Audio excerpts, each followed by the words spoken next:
అందరికీ నమస్కారం. మాది కే గోపాలపురం, తర్వాత హెచ్ గోపాలపురం. ఈ 2 గ్రామాలు పాతపట్నం పంచాయతీలో 40-50 సంవత్సరాల నుంచి కల్పేశారు. మరి మా పంచాయతీకి వచ్చే నిధులు ఏమైపోతున్నాయి?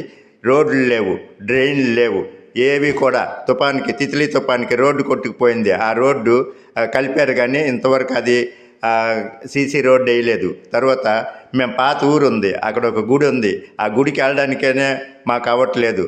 పొలాలకి దారి లేదు. అంటే రోడ్డు ఆల్రెడీ ఉంది, రోడ్డు ఉంది కానీ అది వెళ్ళడానికి అవ్వట్లేదు. దాన్ని చేయమని ఎన్నిసార్లు ఎంతమంది ఎమ్మెల్యేలకి మేము మొత్తుకున్నాం. మేము అన్నీ కడుతున్నాం, పొలాలకి శిస్తులు కడుతున్నాము, తర్వాత డ్రైన్ పనులు కడుతున్నాము. తర్వాత ఇంతవరకు కొలాయిలు, మా ఊరికి కొలాయి లేదు. 2 వీధులే 3 వీధులే ఉన్నాయి. 3 వీధులకి ఈ కొలాయిలు లేవు.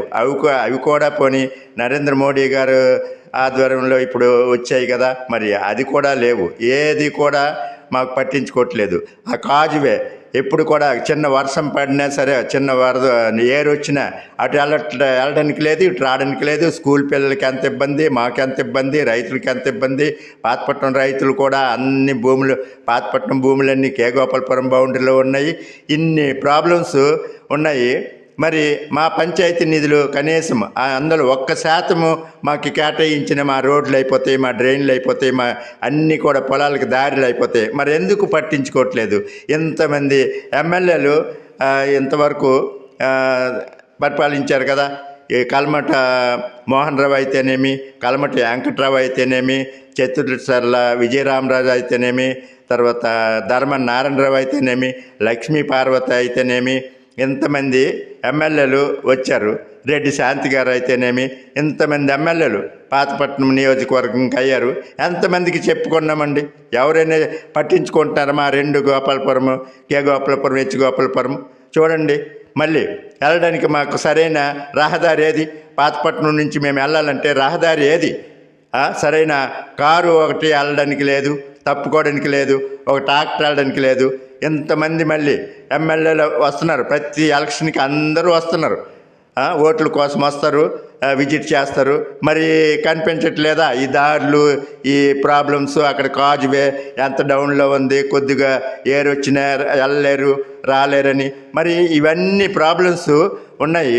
మరి ఏదో చెప్పినట్టు కూట్లోని రాళ్ళు ఎత్తమంటే ఎత్తుడు రాళ్ళకి పరిగెట్టినారు అన్నట్టు సామెత ఉందండి. అలాగా ఈ రకంగా మళ్ళీ ఇంకోటి, కొండనాలకు అని మందేస్తే ఉండనాలకు ఊడిపోయినట్టు మాకు పంచాయతీ మా ఊర్లోనే ఉండేది, కే గోపాలపురంలో ఉండేది.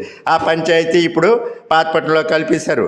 మా సచివాలయము పాతపట్నంలో ఉండేది, కవిట్లో కొండల్లో వేస్తారు మా సచివాలయం. మేము గుండెలు తెచ్చుకోలేకపోతున్నాం, తర్వాత ఎరువులు తెచ్చుకోలేకపోతున్నాం, తర్వాత విత్తనాలు తెచ్చుకోలేకపోతున్నాం. అక్కడికి వెళ్ళాలంటే దారి లేదు. అవతల ఒరిస్సా మీదకి వెళ్ళాలి, లేదంటే అవతల కొరసవాడ చీది మీదకి వెళ్ళాలి. ఏంటి ఈ బాధలు? మాకు ఇన్ని బాధలు మేము భరిస్తున్నాము. మరి నాయకులు, అధికారులు ఎందుకు పట్టించుకోవట్లేదు? అంటే మాకు స్వతంత్రం లేదా? మాకు హక్కులు లేవా? మా ఓట్లు మేము అక్కడ 38 బూత్ నెంబర్ 38, మరి అక్కడ బూత్ పెడుతున్నారు కదా గోపాలపురంలో. మరి అక్కడ బూత్ పెట్టేటప్పుడు, ఓట్లు వేసేటప్పుడు ఇవన్నీ ఎందుకు పట్టించుకోరు? ఎలక్షన్ అప్పుడు మాత్రం అక్కడ బూత్ పెట్టారు. ఇన్ని ప్రాబ్లమ్స్ ఉన్నాయి. ఇంతమంది ఎమ్మెల్యేలు వచ్చారు, పేర్లు చెప్పాను కదా. మరి ఎవరండి పట్టించుకుంటున్నారు? గాలికి వదిలేశారు మా గోపాలపురం, కే గోపాలపురం, హెచ్ గోపాలపురం.